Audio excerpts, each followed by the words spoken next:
নবী সাল্লাল্লাহু আলাইহি ওয়াসাল্লামের চুল। হযরত বারা ইবনে আযিব, আমি নিজে হাদিসে পড়ছি, তিনি বলেন আমি একদিন নবী সাল্লাল্লাহু আলাইহি সাল্লামের বাবরি চুল আর নবীজির গায়ে একটা চাদর পরা, খোলা মাথা, মানে মাথায় তখন কাপড় বা টুপি ছিল না। এই সময় আমি দেখছি নবীজিকে একদিন। ওই সাহাবী বলতেছেন আমি একবার দেখছি।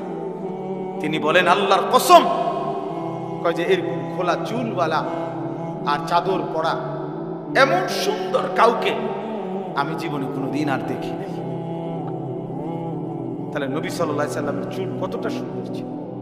আহ, বেঈমানের মতো চুল না, বেঈমানের মতো চুল, ইহুদির মতো, খ্রিস্টানের মতো, হিন্দু বৌদ্ধ নাস্তিক মুরতাদের মতো।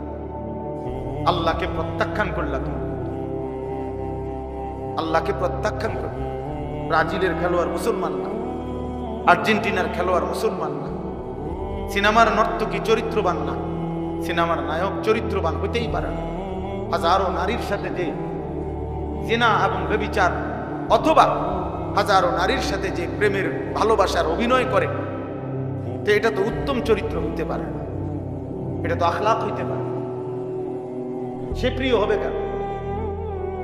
সে প্রিয় হবে কেন? আমি অনুরোধ করি ছেলেরা, বাপ, প্রিয় ভাই, আর কোনোদিন যদি মনে করো আসলাম না, একবারই আসছি, মনে করো একবারই শোনো, এই চুল সুন্দর করো। পৃথিবীতে জালেম, নাফরমান, পাপী এই হিসাবে খাতায় নাম উঠাইও না, আল্লাহর অবাধ্য হইও না, লাঞ্ছিতই হবে। তাইলে ওই কথা ফিরে আসেন। আল্লাহর নবী সাল্লাল্লাহু আলাইহি সাল্লাম যখন ওমর রাদিয়াল্লাহু তাআলা কাঁদতেছিলেন, তো নবী সাল্লাল্লাহু আলাইহি সাল্লাম তখন ওনাকে সান্ত্বনা দিয়ে বললেন, এই একটা কথা বললেন, এটার জন্যই কথাটা বলছি।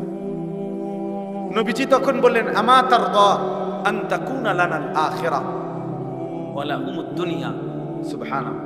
নবীজি বললেন, ওমর তুমি কি এই ব্যাপারে, মানে এই কথার উপরে খুশি হবা না যে আমরা আখিরাত থেকে নেব, ওরা দুনিয়া থেকে নেক? সুবহানাল্লাহ, কেমন সুন্দর কথা বলেছে। মানে ওই কাফেররা, ওই বেঈমানরা কিসের থেকে নেক? দুনিয়া থেকে নেক।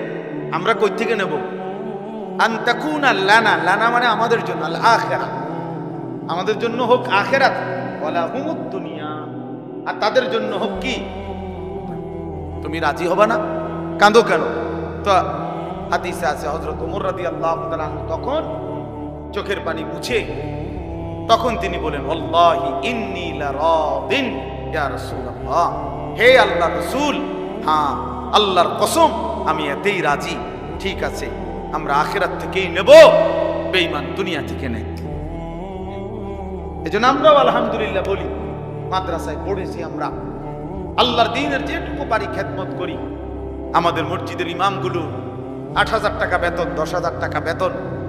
আমাদের মাদ্রাসার শিক্ষকদের ১০,০০০, ১২,০০০ টাকা সামান্য বেতন। তাও কতখানি, কত ৯০০, কত বাকি, কত জোরাতালি, কত কষ্টের। কিন্তু এরপরেও আমরা আলহামদুলিল্লাহ দিল থেকে বলি যে আমরা আখিরাত থেকে নেব। দুনিয়া সুদখোরকে দিয়ে দিলাম, দুনিয়া ঘুষখোরকে দিয়ে দিলাম, কিস্তিখোরকে দুনিয়া দিয়ে দিলাম, হারামখোরকে দুনিয়া দিয়ে দিলাম। যা বেঈমান, তুই দুনিয়া নে, আমি আখিরাত থেকে নেব। যা সুদখোর, তুই খা, সুদ খা, খা, তোরে দুনিয়া দিয়া দিলাম, তুই খা, তুই ভাঙ্গাসার তেলাপিয়া খা, তুই বাতার মাছ খা, আর পেশাব পায়খানা কর, আর ঘুমা, তুই দুনিয়া ভোগ কর, আমরা আখিরাত থেকে নেব ইনশাআল্লাহ। এজন্য মুমিন কোথা থেকে নেবে? ইমানদার আখিরাত থেকে নেবে।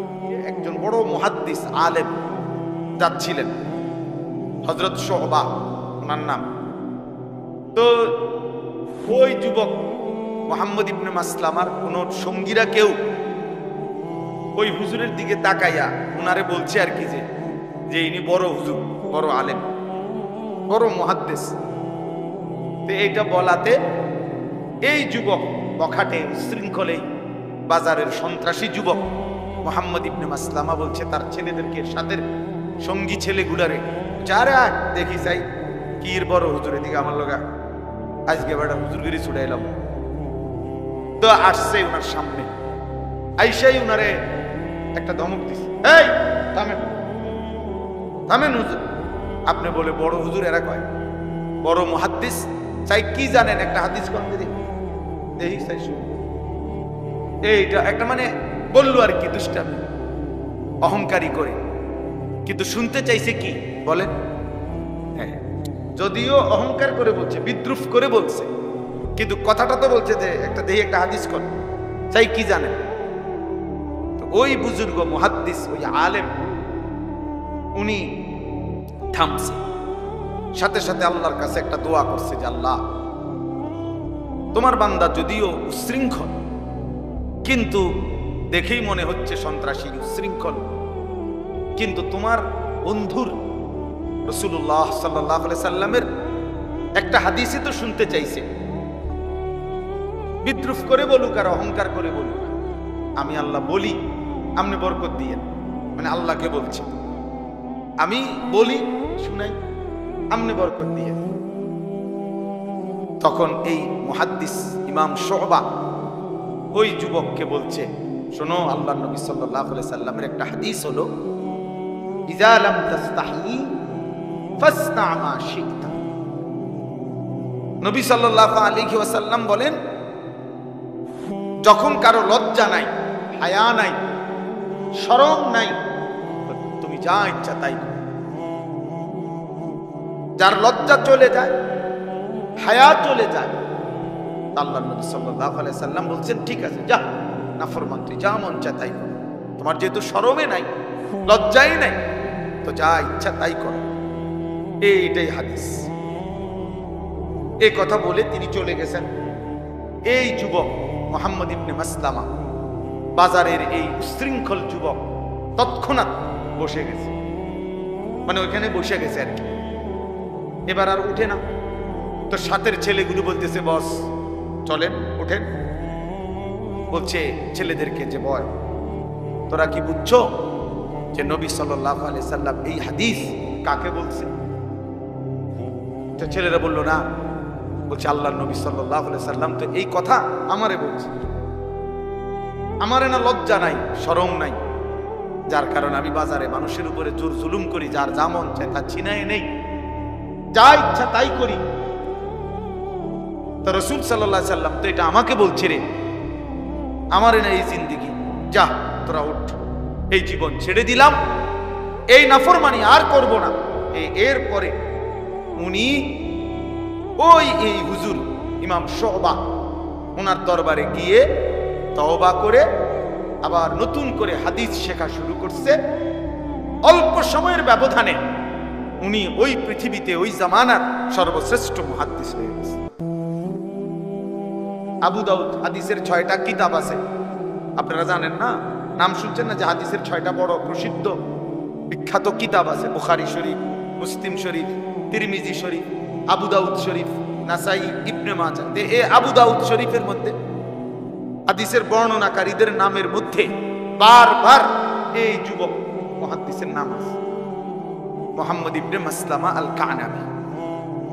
তাহলে কি বোঝা গেল? এক হাদিস জীবন বদলে দিছে, এক আয়াত ওই ডাকাতের জীবন কি করে দিছে। এজন্য মনোযোগ দিলে এক কথায়ও আল্লাহ নবী সাল্লাল্লাহু আলাইহি সাল্লামের অথবা কোরআনের জীবন পাল্টায় যাইতে পারে। এজন্য সবাই মিলে মনোযোগ দিলে বরকত হবে। এবার আমার দ্বিতীয় কথা হলো, তোমরা যে কয়জন ছেলে হাতে মোবাইল, এগুলো সব নামাও। একজন ছেলেও আর হাতে মোবাইল ধরে ভিডিও বা রেকর্ড করা যাবে না, আমি নিষেধ করলাম। এই ছেলে নামাও, নামাও। যার পছন্দ হয় না তুমি বাইরে যাও। আমার কথা যদি মানতে কষ্ট হয় উঠে চলে যাও ভাইয়া, ঘুমাইলে ভালো। রাত হয়েছে অনেক, ঘুমায় গেলে কোনো সমস্যা নাই, ঘুমানো কোনো অপরাধ না, ঘুমানো কোনো কবিরা গুনাহ না, তো ঘুমায় যাও। কিন্তু আল্লাহর রাস্তার একটা ছেলেও দয়া করে মোবাইল হাতে নিবা না।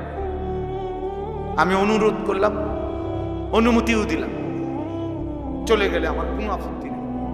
আমি কোনো ভোটে দাঁড়াইছি না যে ভাইয়া আমার কোনো জনসমর্থন দরকার, আমার কোনো মার্কা দিয়ে আসছি না, আমি ইলেকশনের ওয়ার্কিং করতেছি না, ভোটে দাঁড়াইবার ইচ্ছাও নাই। কাজে আমার এই মানসিকতাও নেই, আমার আল্লাহর কথা বলা দরকার। একজন হলেও অসুবিধা নাই, 1000 জন হলেও কি নাই, অসুবিধা নেই। সংখ্যা কোনো বিষয় না। সফলতা কিংবা ব্যর্থতা সংখ্যার মধ্যে নয়, আল্লাহ গ্রহণ করার মধ্যে। আল্লাহ গ্রহণ করার মধ্যে। কোরআনুল কারীমের মধ্যে আছে, সূরা ইয়াসিনের মধ্যে 3 জন রাসূল। সূরা ইয়াসিনে একটা ঘটনা আছে, ওয়াদরিব লাহুম মাসালান আসহাবাল কারইয়া ইয জাআহাল মুরসালুন। এখানে একটা ঘটনা আছে।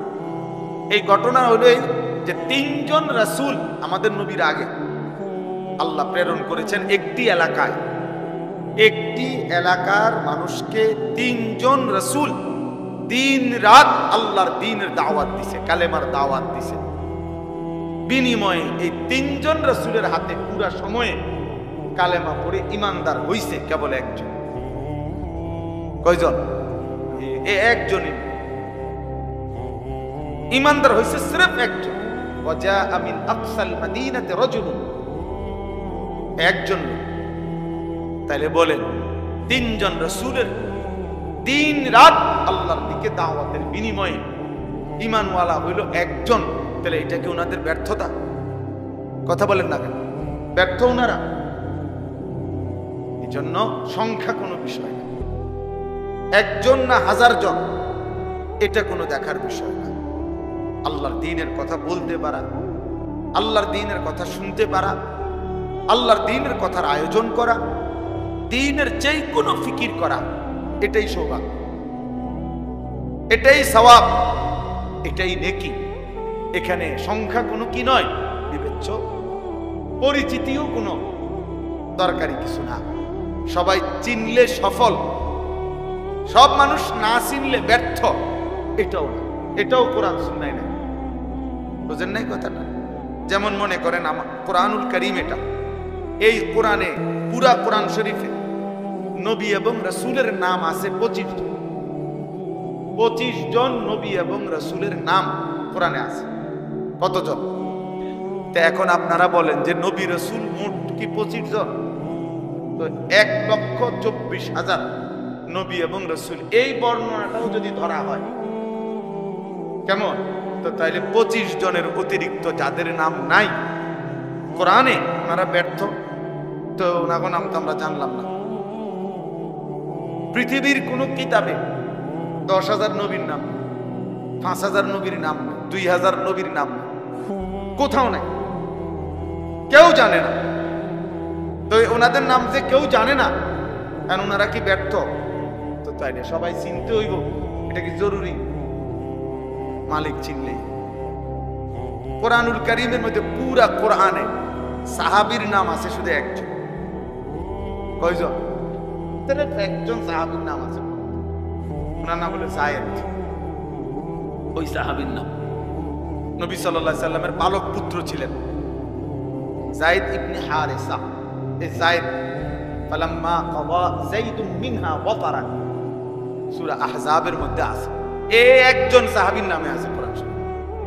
তো আবু বকরের নামও নাই, ওমরের নামও নাই, ওসমানের নামও নাই, আলীর নামও নাই, হাসান হুসাইনের নামও কোরআনে নাই। তো ওনারা ব্যর্থ। কথা বলেন না? তাই তো সাহাবী শুধু একজন, নবীজির সাহাবী একজন, তো কোরআন শরীফে শুধু একজনের নাম। এই জন্য দিন বড় জিনিস, ইসলাম বড়।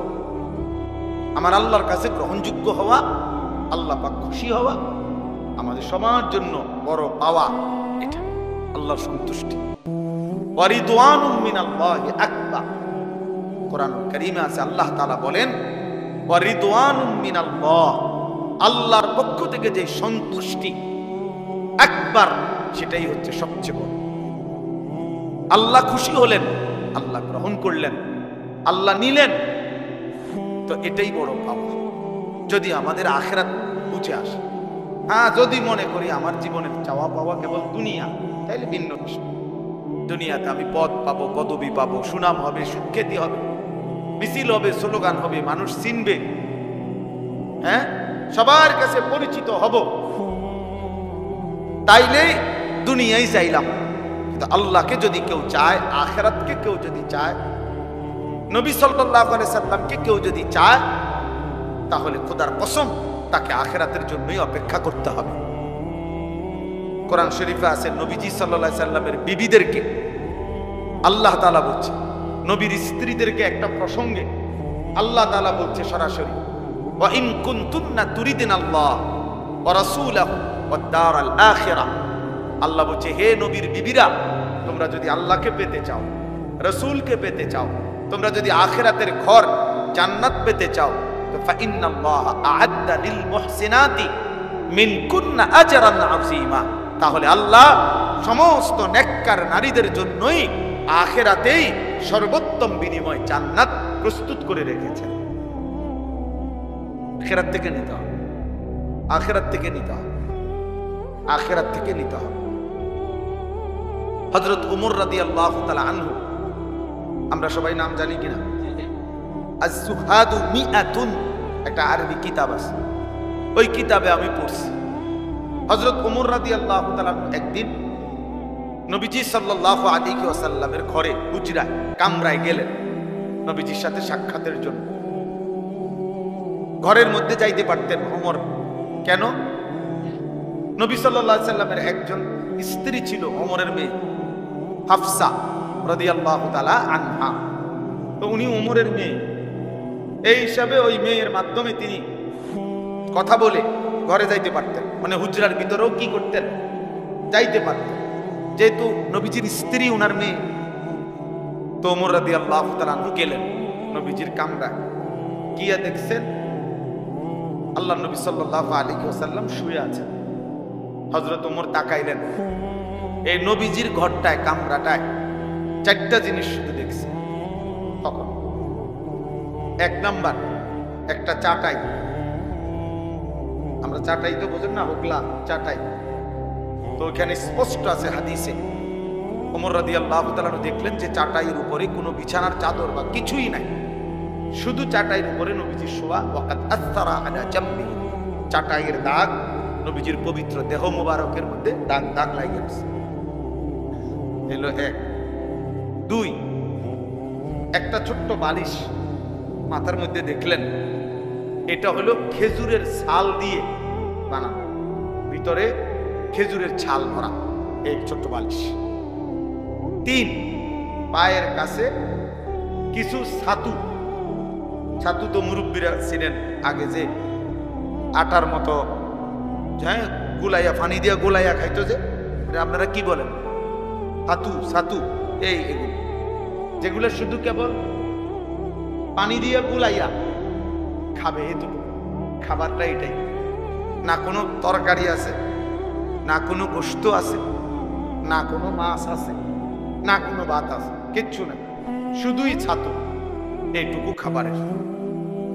কয়টা হলো? তিনটা।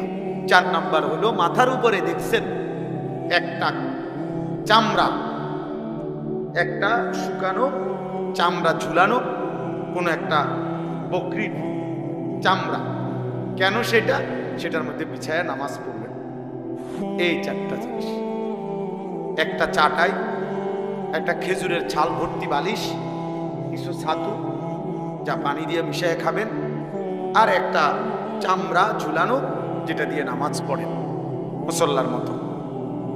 হযরত ওমর রাদিয়াল্লাহু তাআলা আনহু হাদিসে আছে প্রচন্ডভাবে কাঁদা উঠছে, চোখের পানি ফেলতেছিলেন।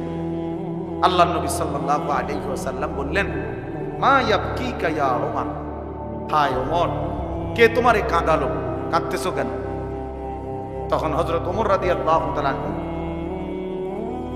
নবী সাল্লাল্লাহু আলাইহি সাল্লামকে বললেন, লিমা লা আবকি ইয়া রাসূলুল্লাহ, হে আল্লাহর নবী, আমি কাঁদবো না কেন?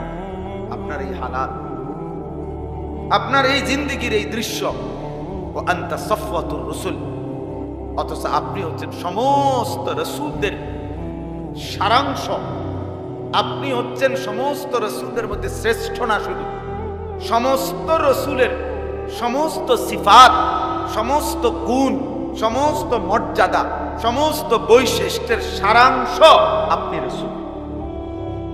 আছে খুবা হামাদারান তু তানহাদার, আল্লামা ইকবাল বলছে, হে নবী, ১৬ লক্ষ নবীর যত গুণ, যত বৈশিষ্ট্য, যত সিফাত, যত মুজিজা আপনার মাঝে যদি তালাশ করি, আপনি একার মাঝেই সব খুঁজে পান। তু তানহা দারি, আপনি একাই সব, আপনি একাই সব। সমস্ত নবীর সব গুণ, সব মুজিজা আপনার মধ্যে আছে। তো হযরত ওমর রাদিয়াল্লাহু তাআলা বলেন, আনতা সাফওয়াতুর রাসূল, আপনি হচ্ছেন সমস্ত রাসূলদের সারাংশ, আপনি সর্বশ্রেষ্ঠ রাসূল।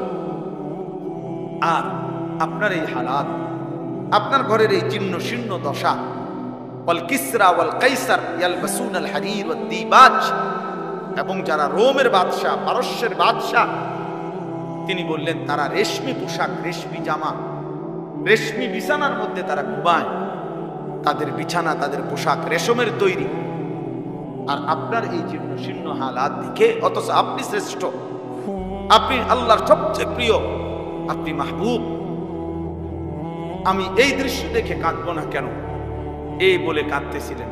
এই তখন বাপ, যুবক ভাই, তোমাদেরকেও বলি, ছেলেরা, আমার প্রিয় ভাই, তুমি হাতে ধরে ইসলামকে ফেলে দিলা, দ্বীনকে ফেলে দিলা। তোমরা জানো না কত বড় শ্রেষ্ঠতম নিয়ামত তোমরা হাতে ইচ্ছা করে ছুঁড়ে ফেলো। তোমরা যারা নিজেদের চুল বেঈমানের মতো রাখছো ভাইয়া, তোমরা ইচ্ছা করে শ্রেষ্ঠতম ধর্ম ইসলামকে প্রত্যাখ্যান করো। তোমরা যারা এক ওয়াক্ত নামাজ পড়ো না, আমার প্রিয় ভাই, তুমি ইচ্ছা করে নিজের হাতে নিজের সবচেয়ে বড় সফলতাটা ছুঁড়ে ফেলে দেবে, ছুঁড়ে ফেলে। তুমি জানো না তুমি কি পরিমাণ বোকামি করছো। এই পৃথিবী সবাই ভোগ করে, এই ভাত মাছ চাল ডাল, এই হাসি আনন্দ, এই রং তামাশা, এটা সবারই আছে, সবারই আছে। তুমি যদি ভিন নারী দেখে, ছবি দেখে, অশ্লীল দৃশ্য দেখে, অসভ্য নারী দেখে, উলঙ্গ ছবি দেখে মজা পাও, খোদার কসম, একজন স্বামী তার পবিত্র হালাল স্ত্রীদের থেকে তার চাইতে বেশি আরাম পায়, তার চাইতে বেশি আনন্দ পায়। কাজেই হালালের মধ্যেও তো তৃপ্তি আছে, হালালের মধ্যেও তো সুখ আছে, হালালের মধ্যেও তো আনন্দ আছে। তুমি কেন ইচ্ছা করে আল্লাহকে ছেড়ে দিলা, রাসূলকে ছেড়ে দিলা, আখিরাতকে ছেড়ে দিলা? চেহারা দেখলেই বোঝা যায় অনেক ছেলে তোমরা নামাজ পড়ো না, বেনামাজি সন্তান, চেহারা দেখলেই বোঝা যায়। বেনামাজির চেহারা আর জানোয়ারের চেহারা বরাবর, বেনামাজির চেহারা আর কুত্তার চেহারা বরাবর। বেনামাজি আর কুকুর এক সমান, জানোয়ার একই সমান। ওই জানোয়ারও সেজদা দেয় না, মানুষ নামের এই জানোয়ারও সেজদা দেয় না, বরাবর। এজন্য কোরআনুল কারীমে আল্লাহ তাআলা স্পষ্ট বলছে, সূরা আরাফের মধ্যে, রাগ করার কোনো সুযোগ নেই।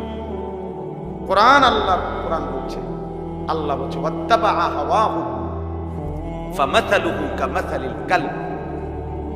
মাদ্রাসার যেই কোনো ছাত্রকে জিজ্ঞাসা করো কালব অর্থ কি, কোরআনে আল্লাহ বলছে যে মনের ইচ্ছা মতো চলে, আল্লাহর হুকুম রাসূলের হুকুমের তোয়াক্কা করে না, খোদার কসম আল্লাহ বলছে ফামাথালুহু, তার দৃষ্টান্ত কামাথালিল কালব, কুত্তার মতো। বলেন কালব অর্থ কি? কুকুর কিনা বলেন না? এই জন্য প্রিয় নওজোয়ান, নিজের পরিচয় মিলাই, নিজের পরিচয় নিজে মিলাই।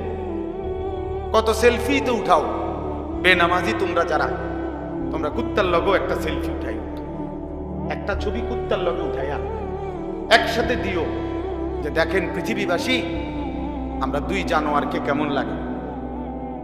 পৃথিবীবাসী কমেন্টস করে জানাবে দুই জানোয়ারকে একই রকম লাগে। দুই ঠ্যাংওয়ালা এই জানোয়ারও সেজদা দেয় না, চার ঠ্যাংওয়ালা ওই জানোয়ারও সেজদা দেয় না। হ্যাঁ, কাকে ছেড়ে দিলাম, কাকে ধরল, কাকে ধরল? এক ইহুদিকে পছন্দ হলো, এক খ্রিস্টানকে পছন্দ হলো, এক সিনেমার নায়ককে পছন্দ হলো, এক ফুটবলের খেলোয়াড়কে পছন্দ হলো, এক ক্রিকেটের খেলোয়াড়কে পছন্দ হলো, এক সর্বশ্রেষ্ঠ রাসূলকে পছন্দ হলো। ওহো, এর চাইতে বড় লানত, এর চাইতে বড় অভিশাপ বেটা তোর জীবনে আর কিচ্ছু হইতে পারে। তোর ওই জিন্দেগি ব্যর্থ জিন্দেগি বেটা, তোর ওই জীবন অভিশাপ বেটা, লানত তোর জীবনের উপরে বেটা, লানত তোর জিন্দেগি। কেন যেই ছেলে নামাজ পড়ো না তোর উপরে আল্লাহর লানত, লানত তোর উপরে বেটা, খোদার লানত তোর উপরে। কেন সেজদা দিবি না নাফরমান? তোর মালিক তোরে বানায় নাই? তোর মালিক তোরে খাওয়ায় না? তোর মালিক তোরে পড়ায় না? সেজদা দিবি না কেন বেঈমান? মানুষ না কুত্তা? বলো নিজেরে বেটা। কুরআনুল কারীমের মধ্যে আছে, ওই ঈমানদার বলছে ওয়া লিয়া লা আ'বুদুল্লাযী ফাতারানি, সূরা ইয়াসিনে আছে না? ওই ঈমানদার ব্যক্তি বলছে আমি আল্লাহর ইবাদত কেন করব না যিনি আমাকে সৃষ্টি করেছেন। পুরা জাতি জিজ্ঞাসা করেছে আমাদের সমস্ত লোক এর বিপরীতে, তুমি কেন ঈমান আনলা আল্লাহর প্রতি, তুমি কেন আল্লাহকে সিজদা করো? তো কোরআন শরীফে আছে সূরা ইয়াসিনে ওই ঈমানদার ব্যক্তি একজন, পুরা জাতি তখন মুশরিক, তখন সে একাই বলছে ওমা লিয়া লা আ'বুদুল্লাযী ফাতারানি, হে আমার জাতি যিনি আমাকে সৃষ্টি করেছেন আমি তার ইবাদত কেন করব না, তাকে সিজদা দেব না কেন, তার গোলামি করব না কেন? কি কারণ থাকতে পারে ওই আল্লাহকে কেন সিজদা দেব না? ওয়া ইলাইহি তুরজাউন। বাহ, ওই ঈমানদার বলছে শুধু সৃষ্টি করেছেন এমন না, বলেছেন হে আমার জাতি শুনো, সকলকেই তো আমাদের সেই আল্লাহর কাছেই ফিরে যেতে হবে। তা একে তো তিনি সৃষ্টি করেও যদি ছেড়ে দিতেন তাইলে তো একটা কথা ছিল যে বানাইয়া ছেড়ে দিছে, আর খবরও নাই, আর নিতও না। আমার মতে আমি খাইয়া টাইয়া পেশাব পায়খানা করে একসময় মইরা সিত্তিয়া কি করে গেলাম, মাটির সাথে মিশে গেলাম, হারায়ে গেলাম, হাড্ডি মাংস গোশত রক্ত সব শেষ। এটা তো কাফেরের কথা, ঠিক কিনা বলেন না কেন? কিন্তু আমরা মুমিন, আমরা বিশ্বাস করি কিনা যে আমাদেরকে আল্লাহর কাছে ফিরতে হবে? বলো না ভাইয়া ছেলে, তোমরা বলো ভাই, তো সেজদা দাও না কেন? নামাজ পড়ো না কেন? আমি দাঁড় করাই গে নামাজি, এখন দাঁড় করাই, আরে অসভ্য এখন দাঁড় করাই, তোরে দেখলেই তো চিনা যায় বেটা, মানুষ না জানো আর এটা দেখলেই চিনা। মুসলমান না বেঈমানের পছন্দসই চুল দেখলেই তো বোঝা যায় বেটা, যে আল্লাহকে পছন্দ করো না বেঈমানকে পছন্দ করো, এটা চুল দেখলেই চিনা যায় বেটা। আহা, দুর্ভাগ্য তোমাদের, দুর্ভাগ্য, মালিকই চিন্তা। ওই বাপও বদনসিব যে বাপ তার সন্তানকে আল্লাহ চিনাইতে পারল না। দুর্ভাগা ওই বাপ, দুর্ভাগা না চাচা? ওই বাপও দুর্ভাগা যে বাপ তার সন্তানকে আখিরাত চিনাইতে পারল, আল্লাহ চিনাইতে পারল না, রাসূল চিনাইতে পারল। কি পরিমাণ সুন্দর ছিলেন নবী সাল্লাল্লাহু আলাইহি সাল্লাম, কি পরিমাণ সুন্দর ছিলেন। এক সাহাবীকে জিজ্ঞাসা করছে, হে সাহাবী আপনি বলেন নবী কেমন ছিলেন? তিনি বলছেন ওয়াসিমুল ওয়াজ, তিনি এমন ছিলেন যাকে একবার দেখলে আবার দেখতে মন চায়, দ্বিতীয়বার দেখলে প্রথমবারের চাইতে আরো সুন্দর মনে হয়, যত তারে দেখি ততই নতুন নতুন সুন্দর লাগে, এমন যিনি তিনি আমার রাসূল সাল্লাল্লাহু আলাইহি ওয়াসাল্লাম। আরেক সাহাবীকে বলছেন আপনি বলেন নবী দেখতে কেমন ছিলেন? ওই সাহাবী বলছেন কাসিমুল ওয়াজ, অর্থ হইল তিনি ছিলেন এমন যার প্রত্যেকটি অঙ্গ আলাদা আলাদা দেখলে মনে হতো সর্বশ্রেষ্ঠ সুন্দর, সারা অঙ্গ একসাথে দেখলেও মনে হইতো সর্বশ্রেষ্ঠ সুন্দর। তার চোখও আলাদা সুন্দর, কানও আলাদা সুন্দর, তার হাতও আলাদা সুন্দর, তার পুরা দেহও আলাদা সুন্দর। এক মানুষে দেখবেন যত সুন্দর মানুষই হোক, যত সুন্দরী নারী হোক, কারো হয়তো চেহারা খুব সুন্দর কিন্তু আঙ্গুল ছোট বড়, পায়ের আঙ্গুল একটু অন্যরকম, মানে একটা না একটা ত্রুটি আছে, কোনো না কোনো একটা কি আছে, ত্রুটি আছে। আল্লাহ তাআলা নবী সাল্লাল্লাহু আলাইহি সাল্লামের পবিত্র দেহ মুবারককে এভাবে বানিয়েছেন যে তার প্রত্যেক অঙ্গ আলাদা আলাদাও সর্বশ্রেষ্ঠ, সারা অঙ্গ একসাথে সর্বশ্রেষ্ঠ। সর্বশ্রেষ্ঠ এত সুন্দর ছিলেন নবী সাল্লাল্লাহু আলাইহি ওয়াসাল্লামের চুল।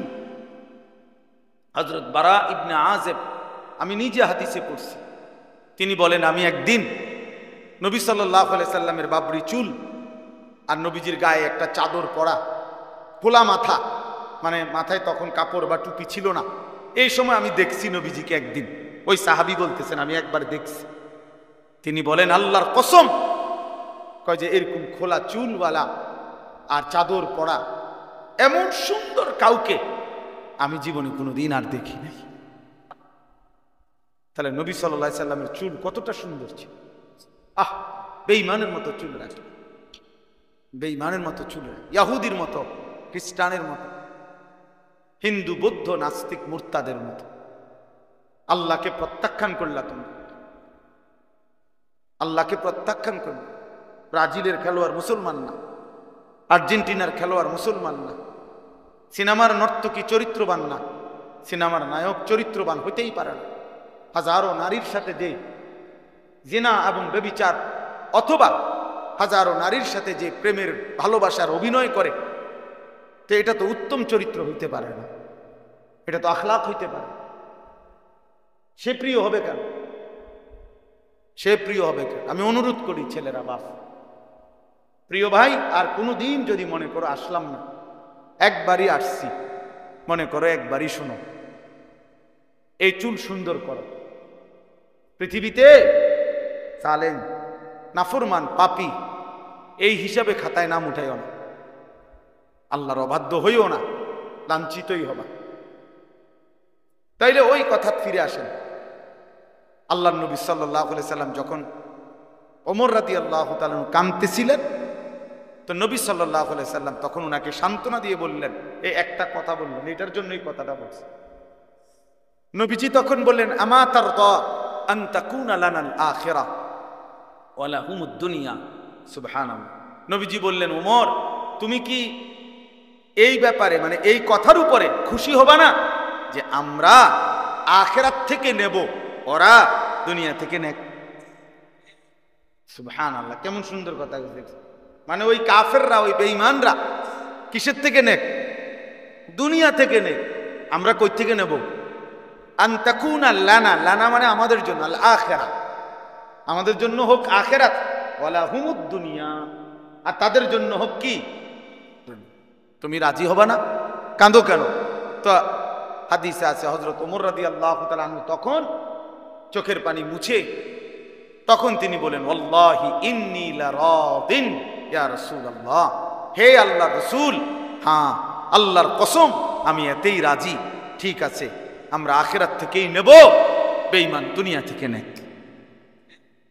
এজন্য আমরাও আলহামদুলিল্লাহ বলি, মাদ্রাসায় পড়েছি আমরা, আল্লাহর দ্বীনের যেটুকু পারি খেদমত করি। আমাদের মসজিদের ইমামগুলো ৮,০০০ টাকা বেতন, ১০,০০০ টাকা বেতন, আমাদের মাদ্রাসার শিক্ষকদের ১০,০০০, ১২,০০০ টাকা সামান্য বেতন, তাও কতখানি, কত নয়শয়, কত বাকি, কত জোড়াতালি, কত কষ্টের। কিন্তু এরপরেও আমরা আলহামদুলিল্লাহ দিল থেকে বলি যে আমরা আখিরাত থেকে নেব। দুনিয়া সুদখোরকে দিয়ে দিলাম, দুনিয়া ঘুষখোরকে দিয়ে দিলাম, কিস্তিখোরকে দুনিয়া দিয়ে দিলাম, হারামখোরকে দুনিয়া দিয়ে দিলাম। যা বেঈমান, তুই দুনিয়া নে, আমি আখিরাত থেকে নেব ইনশাআল্লাহ। যা সুদখোর, তুই খা, সুদ খা, খা, তোরে দুনিয়া দিয়া দিলাম, তুই খা, তুই ভাঙ্গাসার তেলাপিয়া খা, তুই বাতার মাছ খা, আর পেশাব পায়খানা কর, আর ঘুমা, তুই দুনিয়া ভোগ কর, আমরা আখিরাত থেকে নেব ইনশাআল্লাহ। এজন্য মুমিন কোথা থেকে নেবে? ইমানদার আখিরাত থেকে নেবে।